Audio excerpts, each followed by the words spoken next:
es el de la tranquilidad y la seguridad.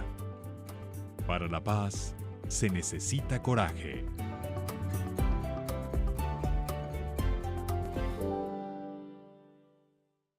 A continuación, Primera Página, programa mixto, informativo y de opinión, con elementos de lenguaje, salud, sexo y violencia, apto para todo público.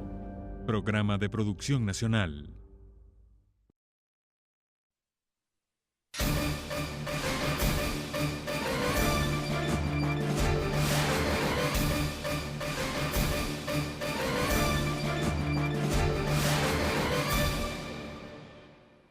Siete, 3 minutos de la mañana, de vuelta con mucho más de Primera Página. Listos, estamos para iniciar conversación con Juan Barreto, coordinador nacional del partido Redes, integrante del Gran Polo Patriótico, además exalcalde metropolitano de Caracas. Señor Barreto, buenos días. Buenos bienvenido días. a Primera Página, bienvenido a Globovisión. Gracias.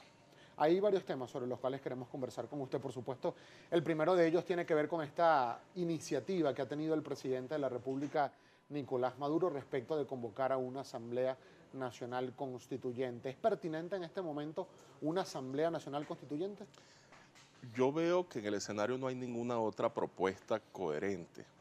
La oposición se niega a ir a la Asamblea Constituyente, pero creo que lo hace más por el convocante, para debilitar al convocante, para restarle legitimidad. Todo lo que proponga Maduro lo van a negar. Creo que es una estrategia de debilitamiento del poder que la Constitución le otorga al presidente Nicolás Maduro, más que una contrapropuesta, porque si la oposición dijera, no estoy de acuerdo con esto, pero propongo esto, uno diría, bueno, están poniendo sobre la mesa un elemento discutible de carácter racional, pero no es así. Lo que la oposición dice es que hay que ir a elecciones, las que están pautadas, las que serían las elecciones regionales. Ahora, yo me pregunto, en este momento, con este estado de crispación, ¿será posible ir a elecciones regionales? Yo creo que si en estas condiciones vamos, sin que se haya hecho un piso político de entendimiento, nos podemos matar, ¿sabes? Y eso parece que no lo está considerando la oposición. Parece que están demasiado ávidos de poder, que quieren ocupar estos espacios, cueste lo que cueste, y no están pensando de verdad en la necesidad que tengamos un país. Te voy a decir una cosa, esto no es un problema legal, este es un problema ante todo jurídico. Y te pido por favor que me permitas desarrollarlo un poquito. Mira, en Colombia, Uribe decía que no había condiciones para la paz y que la paz democrática era la guerra a la FARC.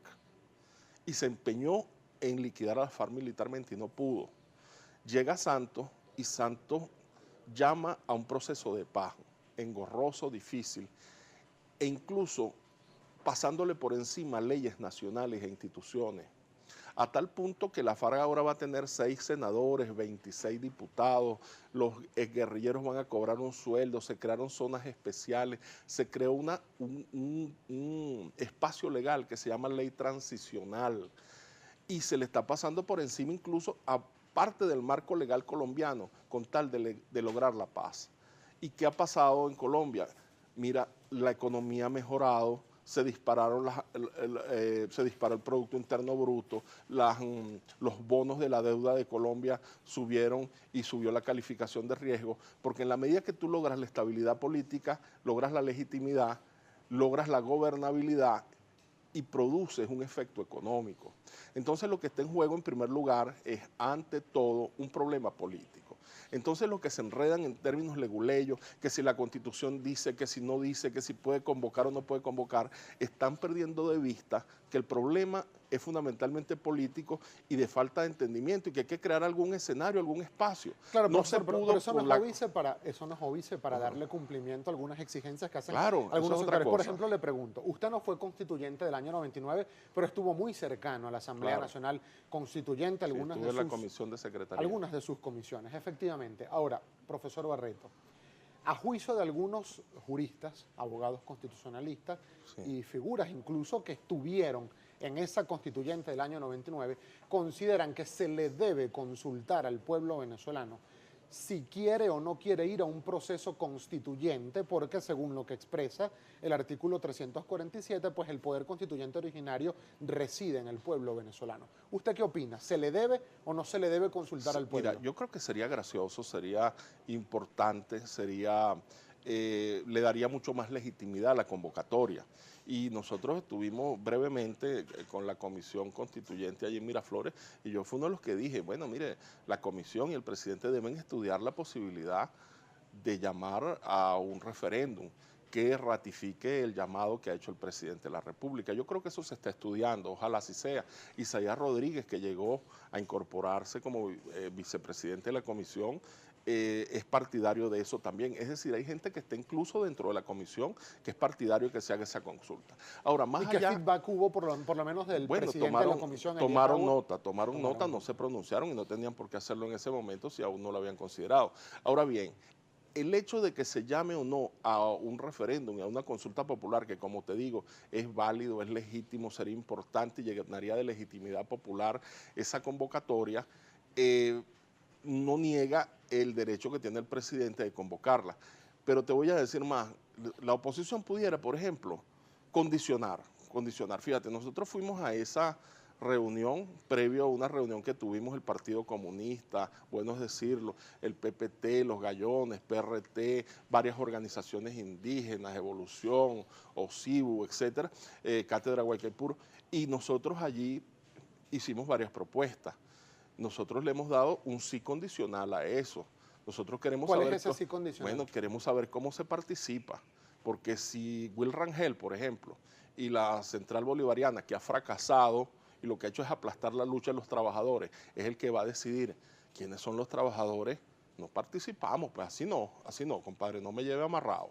Si quien va a decidir quiénes van a representar a los pueblos indígenas son los mismos sectores y factores que hasta ahora han venido bloqueando el acceso de los pueblos indígenas a la toma de decisiones, a los recursos, a mayor participación y mayor democracia, así no vamos. Entonces tiene que haber una apertura donde los convocantes y la forma de convocarse sea mucho más amplia. Eso es lo decir, hemos quizá para explicarlo, profesor Barreto, usted está diciendo que la posición del Partido Redes y de algunos otros grupos del Gran Polo Patriótico es esperar las condiciones de las bases comiciales para decidir si van o no a la Asamblea Nacional. En principio saludamos el llamado, creemos que es una ventana, un resquicio que se abre, que por precario que sea, que por pequeño que sea, hay que aprovecharlo para crear un escenario legítimo de discusión donde factores que además vayan más allá de la polarización de los dos bloques, entren en juego y le digan algo al país. Pero, por ejemplo, yo voy a proponer unas reglas de juego ahorita. Vamos a ver si la oposición lo toma. Que nadie de los que son hoy diputados o miembros del alto gobierno se puedan postular. Que ninguno de los que se postule y quede constituyente pueda optar cargos públicos en los próximos 5 años. Vamos a ver, pues, para que sea una asamblea constituyente que tenga un carácter de verdad un poco menos sesgado por los intereses coyunturales. Ahora, hablando de sesgo, profesor, ponte este caso que se discuta por bloques problemáticos y que se vaya consultando al pueblo en elecciones, en referéndum consultivo, cada uno de los bloques que la asamblea apruebe. Por ejemplo, bueno, se supone que luego del resultado final debe ser sometido a referéndum. Pero que se haga por bloques, progresivamente, ahora, para que la gente vaya participando en la discusión y pueda ir aprobando lo que...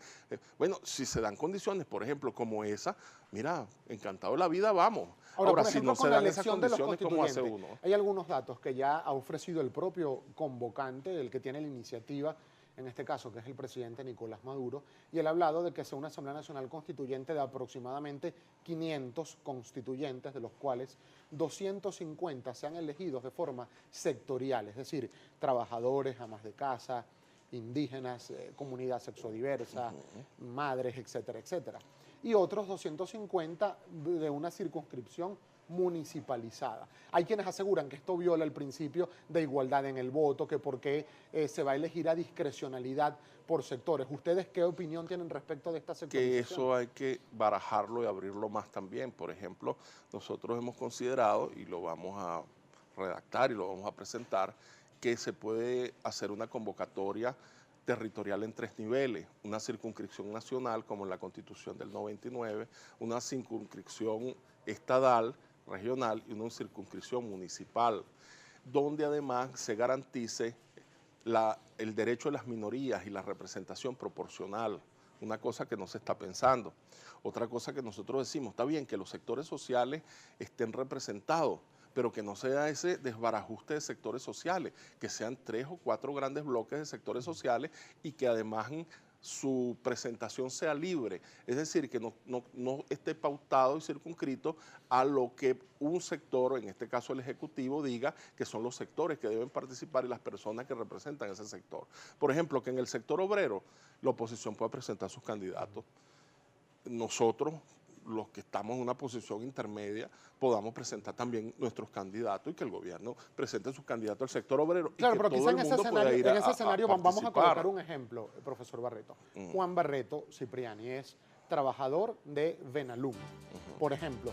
Puede elegir, además del trabajador sectorial, de los trabajadores también el territorial. ¿Qué pasa con Gabriel López, claro, que no es trabajador de Venalum, sino solo... Tendría que votar además...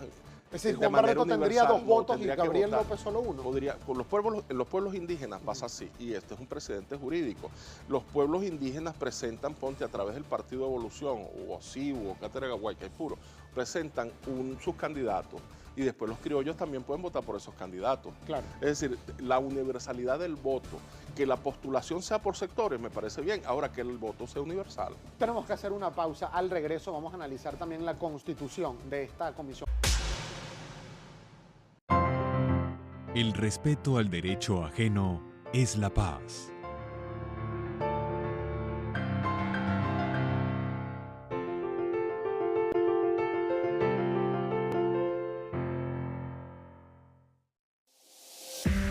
Seguimos con Primera Página.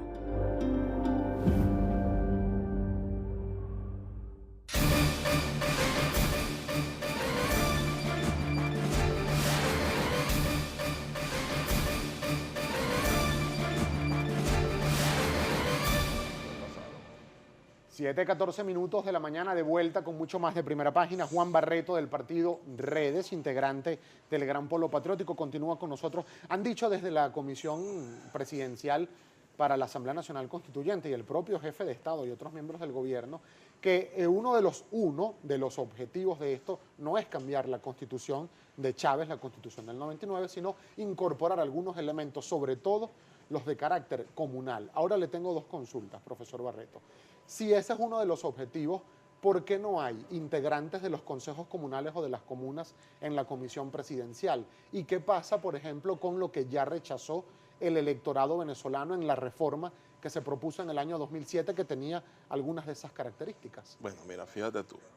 En primer lugar, para terminar la idea anterior, nosotros hemos trabajado esa idea varias veces. Fíjate este librito que te traje para regalártelo, bien bonito. Lo escribí en el 2006, Poder Popular, Poder Constituyente. Este es un tema que nosotros hemos venido trabajando siempre, de manera que no somos ningunos improvisados, que ahora es que estamos estudiando el asunto. Este también fue un folleto que sacamos hace aproximadamente 2 años, la gente de La Guarura, con Carlos Carles, también sobre el tema constituyente. Mira, si el llamado, si la convocatoria constituyente no es inclusiva, no es amplia, no es heterogénea y la hace un solo sector, tomando en cuenta sus propios intereses, va a ser como una persona que se mire el ombligo, que se mire en el espejo y no va a incorporar a nadie, y lo que va a traer es más decepción y puede ser peor el remedio que la enfermedad. Si hay una apertura y una incorporación en términos de igualdad de todos los sujetos sociales, podría ser un éxito y podría ser un ingrediente para la paz. Ahora, tú me preguntas.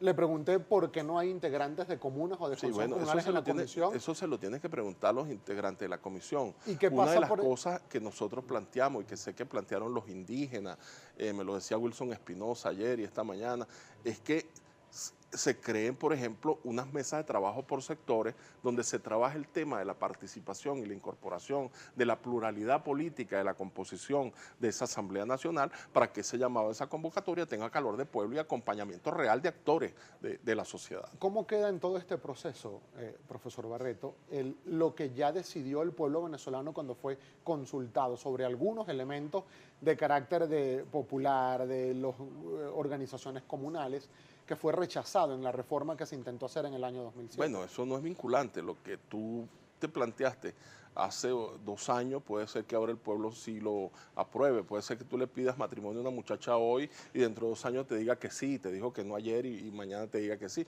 Ahora, por eso te digo, eso es un argumento fallido, ¿no? Eso es un argumento falaz, porque pareciera que entonces Caldera no se hubiera lanzado 6 veces, ¿no? Porque como ya lo rechazaron en una elección, no se lanzó, no se puede lanzar más nunca.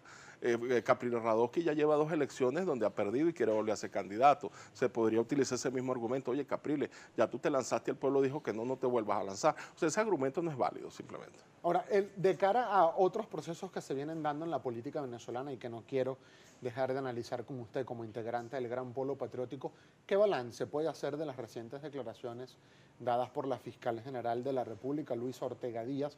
Ha criticado no solo los excesos de algunos funcionarios de seguridad, sino que ha dicho que no se le puede pedir un comportamiento cívico, legal y constitucional a los ciudadanos cuando el Estado toma decisiones apartadas del marco legal y jurídico del país. Mira, yo respeto mucho a la señora fiscal general de la República y creo que ella, con razón o sin razón, tiene una actitud valiente.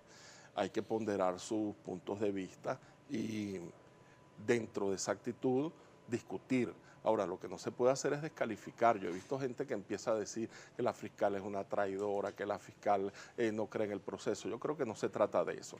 La fiscal está haciendo un conjunto de llamados de atención. Fíjate que gracias a la posición firme de la fiscal se logró corregir un desacierto del Tribunal Supremo de Justicia, y esa corrección trajo como consecuencia que se reajustaran 2 sentencias del tribunal. Entonces, mal se puede decir que el llamado de atención que está haciendo la fiscal sobre el comportamiento de algunos órganos del poder público y del Estado tienen un carácter golpista o que se pasó a la oposición. Yo creo que eso es de mala ley, eso es simplemente intolerancia. Ahora, fíjese que sobre ese punto particular, hoy tiene reseñadas unas declaraciones del general en jefe, Vladimir Padrino López, están en el diario 2001, y sobre ese titular me gustaría una apreciación de su parte.